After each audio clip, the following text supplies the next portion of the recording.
Hallelujah, praise the lord. ప్రభువైన యేసుక్రీస్తు నామములో మీకు అందరికీ వందనాలు. మనము కష్టం వచ్చినప్పుడు సోలిపోతూ ఉంటాం, కానీ మన నిరీక్షణ ఎవరి మీద ఉన్నది? మనుషుల మీద మనం పెడుతున్నామా మన నమ్మకం, లేక దేవుని మీద మన యొక్క నమ్మకాన్ని మనం పెడుతున్నామా?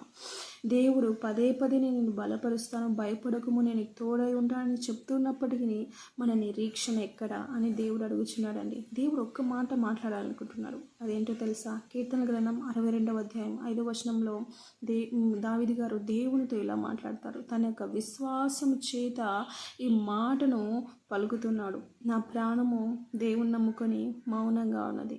నాకు యెహోవా వలన నిరీక్షణ కలుగుతుంది, నాకు ఆయన వల్లనే నిరీక్షణ కలుగుతుందని చాలా గొప్పగా ధైర్యంగా చెబుతున్నారు దావీదు గారు.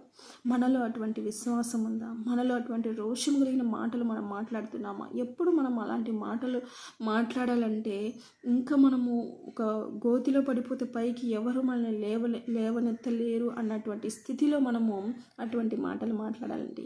అటువంటి గొప్ప సమస్యలు చిక్కుకుని ఉన్నప్పుడు ఇటువంటి మాటలు, విశ్వాసం కలిగిన మాటలు మనం పలికినప్పుడు సాతాను కూడా పారిపోతాడు, సాతాను కూడా సిగ్గుపడతాడు. మన శత్రువుని లూసిఫర్ సిగ్గుపడి మనల్ని విడిచిపెట్టి మనకి దేవుడు గొప్పగా మనల్ని ఘనపరుస్తాడండి.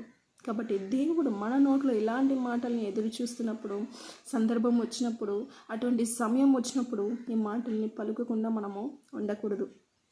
అప్పుడే కదా మనం దేవునికి మహిమ తెచ్చినట్లు, అప్పుడే కదా మనం దేవుడిని ఘనపరిచినట్లు అవుతుంది కదండి. దేవుడు ఈరోజు మన దగ్గర నుండి ఇటువంటి మాటల్ని మనము పలకాలని దేవుడు ఆశపడుతున్నాడు. కాబట్టి మనము ఈరోజు మొదలుకొని మన జీవితంలో సమస్యలు, పెద్ద పెద్ద సమస్యలు రాని అటువంటి సమయంలో మనం ఎటువంటి మాటల్ని విశ్వాసం గల మాటల్ని పలికినప్పుడు, నిరీక్షణతో ఉన్నప్పుడు ఖచ్చితంగా దేవుడు మనల్ని హెచ్చిస్తాడు. ఆమేన్. God bless you all.